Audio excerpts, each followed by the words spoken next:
andyan na ba yung titignan kong unit? Oo. Ay. Ere ba, sir? Oo. Tapos na. Oo. Tagal ko ng pangarap nito, sir.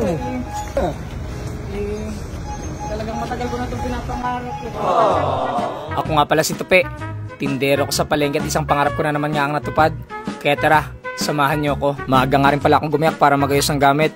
Dahil pagkatapos ng aking kasal ay may mabilisang lakad ako. Kaya naman na yan at nag-impake na ako. Ganito nga pala yung senaryo namin sa tuwing pinapalayas ako ni Loida. Charot!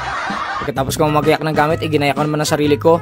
Dahil alam ko kapag ako'y tinanghali ay lagot ako kay Ma'am Rachel. Pagkatapos ko gumayak, inilagay ko na itong mga gamit ko sa loob ng sasakyan ko. Kung mapapansin nyo, ay medyo marami nga itong gamit ko. Para pag pinalayas ako ni Loida, ay pang matagalan na. May kwento ko na nga lang din. Medyo matagal ko pinag-isipan tong desisyon na gagawin ko. 2 linggo nga rin bago mag-imbong yung desisyon ko. Pero alam kong para sa akin din to.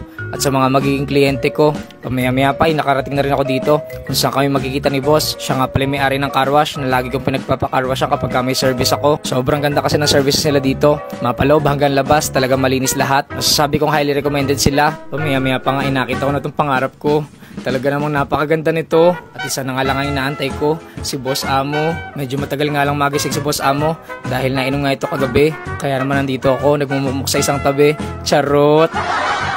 Sa sobrang tagal nga ni Boss Amo, isinubukan ko na rin mag-video para naman makita ko kung ano itsura ko kapag kakasama ko na itong pangarap ko. Medyo nakakakaba at alam kong hindi biro ito. Pero wala na akong magagawa. Andito na tayo. Pero teka, pakinggan nyo muna kung anong susunod na nangyari. Kaya, andyan ba si boss? andyan ba sa packet? Ay, boss! Andyan ka na pala. Maganda umaga. Sir, andyan na ba yung titignan kong unit? Ay. Ere ba, sir? Oo. Tapos na. Oo. Sir, yung ano? Tapos natin na. ang susi nung sasakyan. Ina, sir. Andito, boss. Pwede ba ako mag-picture? Hindi, picture mo. Sir, picture mo naman kami ni boss. Dito sa ano? Sa akin na, tagal ko ng pangarap nito, sir. Ang matagal ko na itong pinapangarap. Sir, parang iba yun. Parang iba yun. Parang iba yun. Oo. Hindi pala. Sorry. Guys, nagpakarwash lang kasi talaga ako yung totoo. Kaya naman kahit anong pindot ng gawin ko, hindi magbubukas yung sasakyan na to. Dahil hindi naman ito yung kanyang susi. Masabi ko na nga rin pala kung ano yung matagal ko nang pinagdedesisyonan. Kung magpapakarwash ba ako dahil 2 linggo nang umuulan. Pero dahil nga may kasal ako, kailangan ko magpakarwash. At ito nga yung sinasabi kong matagal pagdesisyonan. Dahil alam kong malalang gastos na naman. O paano?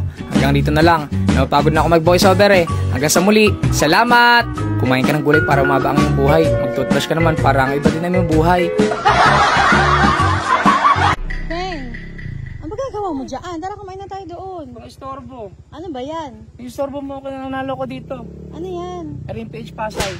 Nakita mo. Tingnan mo magkano pera ko ah. Ito yung wifi. Pumunta ka na doon. Wifi na dyan. Huwag yung istorbo. Malamok dito, bes. Malamok, walang malamok kapag kakapapaldo ka. Nakita mo, dito ako nanalo sa Super Ace. Alam mo gagawin natin dyan. X mo lang to, tapos tayo. Ngayon, mag-scatter tayo. Ang puhunan ko lang dyan, tinan mo. 10,000 lang. Ngayon, 44,000 na ang gagawin. May 10 spin tayo. Ngayon, ayan, nakascatter tayo. Tignan mo kung magkano papanalo natin ngayon. Bet 30 lang yan ha, bet 30 lang. 300 na. 342. May walang spin pa tayo ha. Ayan na. Tingnan mo. Eh sabi ko sa'yo dito ka tumambay. Ayan yung wifi oh. 534 na. May 6 spin pa tayo. Ayan oh. Ayan na. Wala kang bilib eh. 5 spin pa. Ayan na. Pumaldo na. 1,062. Ayan pa. Tingnan mo bes. Ako nagsasabi sa'yo. May 1,000 na tayo ah. Gusto na ano talaga. Ayan. Kaya so, kakain ka doon. Eh samantalang nandun na nanalo ako.